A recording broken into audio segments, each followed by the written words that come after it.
Why your nervous system, not your ideals, decides how you relate to yourself, others, and God. Welcome to this video. The point is, no matter how spiritually mature, intelligent, self-aware, well-intentioned, well-trained, well-educated you are, your relationships will be driven by the state of your nervous system and not the ideals you believe in. Well, first of all, why nervous system regulation is not a new concept. I've been studying how there's a Upanishad foundation. Although the modern science uses words like nervous system, trauma, regulation, the core principles behind all this understanding have existed for thousands of years in the Upanishads and in the yogic texts. So the Upanishads describes the nervous system through the language of prana, the vital force. Prana is the ancient term for life energy that animates the body, mind, breath, senses. So these texts explain how prana flows through the nadis, the channels, and it influences our thoughts, our emotions, our awareness. So today, in the contemporary times, we call this autonomic regulation for the ease of context. So according to the ancient idea, the control of prana, stabilizing the mind, etc. And the modern idea is regulate your breath, your body, calm your nervous system. So they're the same principle. Before we get into this whole concept of how to rewire your nervous system, how to regulate your nervous system, let's start with the Bhagavad Gita example. Arjuna's nervous system was breaking down. In the beginning of the first chapter, we see it's not just superficial psychology, it's very much a nervous system regulation in a spiritual moment for Arjuna. What Arjuna clearly knew and he was fixed was on ideals, dharma, a warrior, must fight when justice demands. Krishna is with him. Duty over emotion, victory or death are both honorable. With all this around, imagine he arrives at the moment where he collapses. His nervous system collapsed. So this series of verses, first chapter, text 28 through 31, it shows how the modern regulation theory, the symptoms, they reflect Arjuna's situation. Drishtve mam swajanam Krishna yuyutsam samupastitam sidanti mama gatrani mukham cha parishusyati. So Arjuna is saying, my dear Krishna, seeing my friends and my relatives present before me in such a fighting spirit, I feel the limbs of my body quivering. My mouth is drying up. This is, in modern day situation, they call it the fight or the flight activation. And that's happening with Arjuna. And then in text 29, so Arjuna is saying, my mouth is drying up.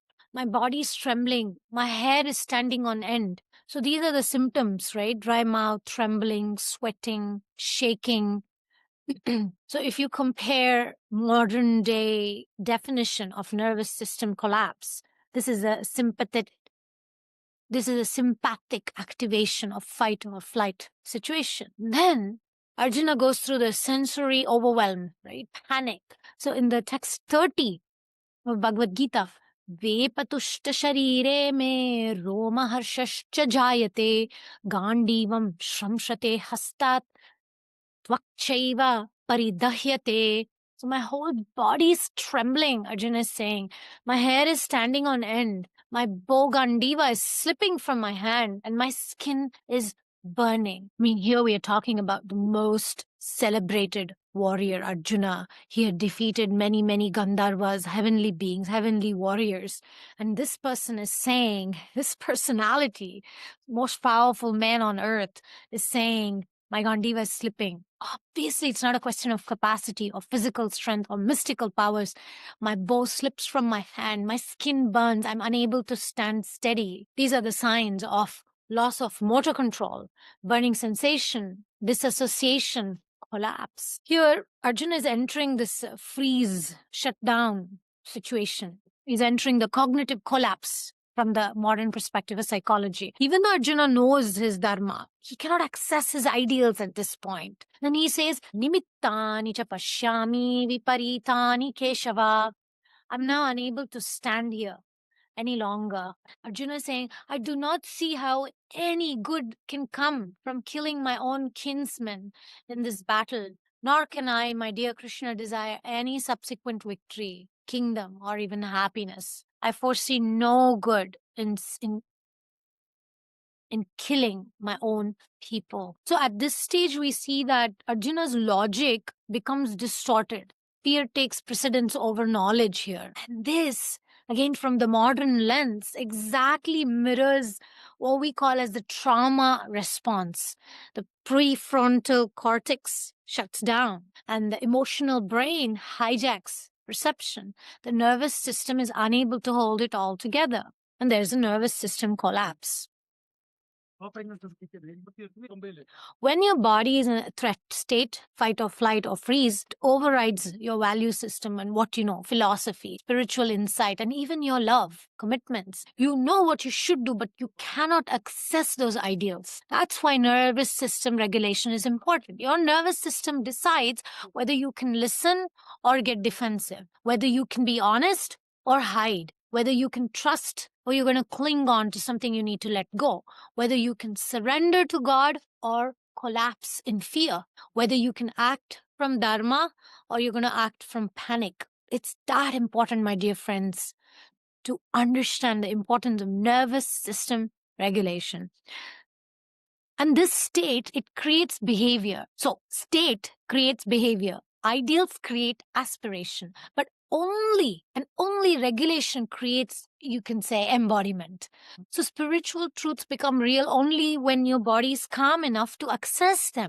Otherwise, even the highest wisdom gets filtered through fear, all these traumas, panic. I'll give some practical examples here. Relationship with yourself. Okay, let's start with that.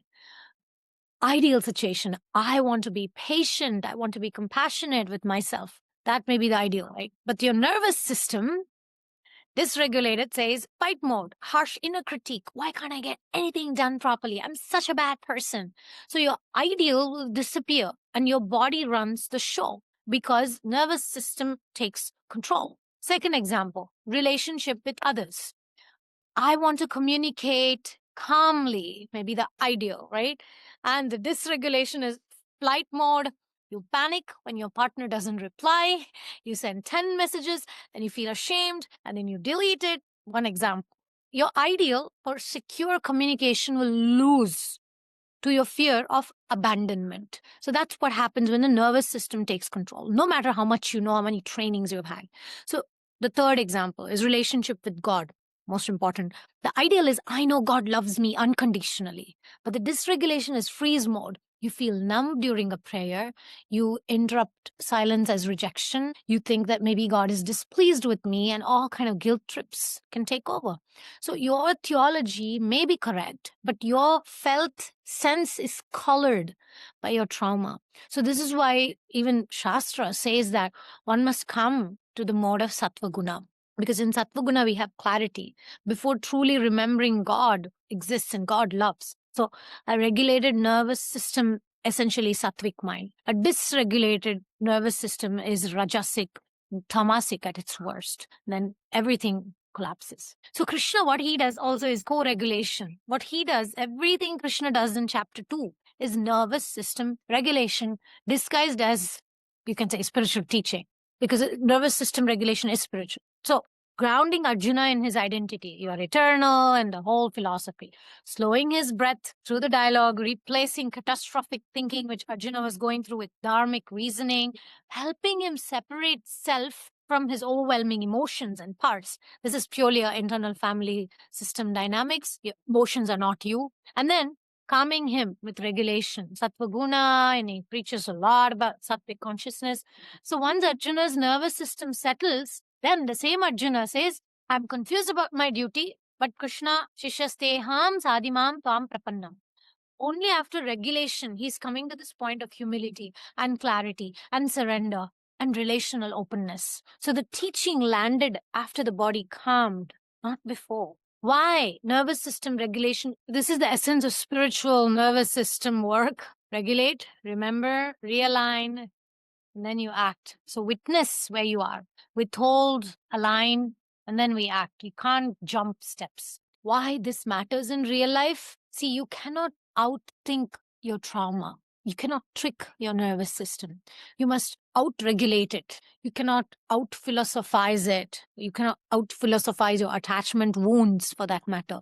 You must understand how your body perceives safety. You cannot out-spiritualize your nervous system state. You must allow devotional co-regulation, not bypass. Spiritual bypass does not help. Arjuna shows us that even the greatest knowledge, greatest strength collapses under dysregulation. And then the greatest transformation begins not just with philosophy, but with nervous system regulation. So your nervous system decides how you relate with yourself, others, and God.